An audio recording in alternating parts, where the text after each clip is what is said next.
अयोध्या में प्रभु राम का राज्य था। एक दिन प्रभु राम ने जानबूझकर अपनी अंगूठी जमीन की एक दरार में गिरा दी और हनुमान जी से कहा कि वो उसे ढूंढ कर लाए। हनुमान जी ने अपना शरीर छोटा किया और उस दरार के अंदर घुस गए।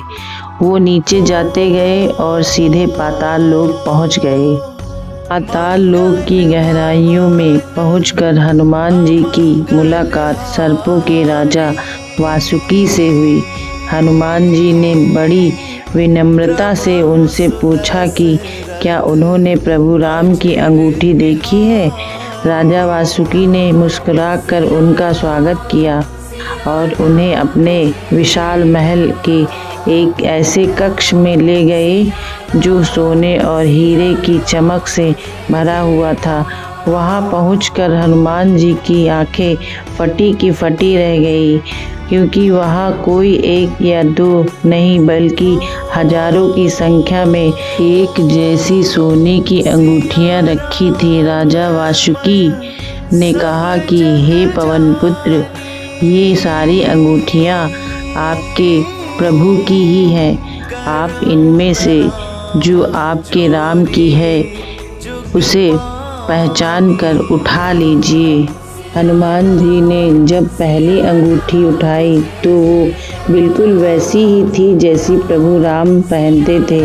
फिर उन्होंने दूसरी, तीसरी और चौथी अंगूठी को भी गौर से देखा, लेकिन हर अंगूठी एक जैसी थी। हनुमान जी सोच में पड़ गए कि इतनी हजारों एक जैसी अंगूठियां इस पाताल लोक में कैसे आईं और इनका रहस्य क्या है।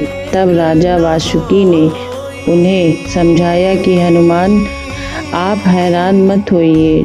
सच तो ये है कि समय एक बड़ा चक्र है। जब जब धरती पर त्रेता युग आता है और भगवान विष्णु राम के रूप में अवतार लेते हैं, तब तब वो अपनी अंगूठी इसी तरह नीचे गिराते हैं। ये जितनी भी अंगूठियां आप देख रहे हैं, ये उन सभी राम की निशानी है जो पिछले करोड़ों युगों में हो चुके हैं। ये सुनकर हनुमान जी को समझ आ गया कि ये प्रभु राम की कोई साधारण अंगूठी नहीं बल्कि उनकी एक महालीला थी।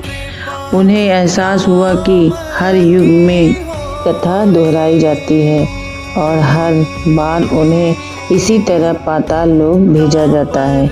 जब वो वापस अयोध्या लौटे तो उन्हें पता चला कि उन्हें पाताल लोक इसलिए भेजा गया था ताकि उनकी अनुपस्थिति में कालदेव अयोध्या में प्रवेश कर सके, क्योंकि जब तक हनुमान वहां होते यमराज भी प्रभु राम के पास नहीं आ सकते थे।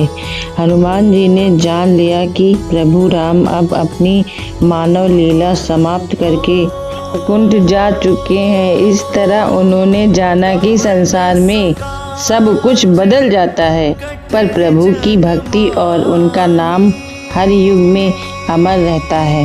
तो दोस्तों, हनुमान जी की कथा हमें ये सिखाती है कि दुनिया में सब कुछ बदल सकता है, पर सच्ची भक्ति हमेशा अमर रहती है।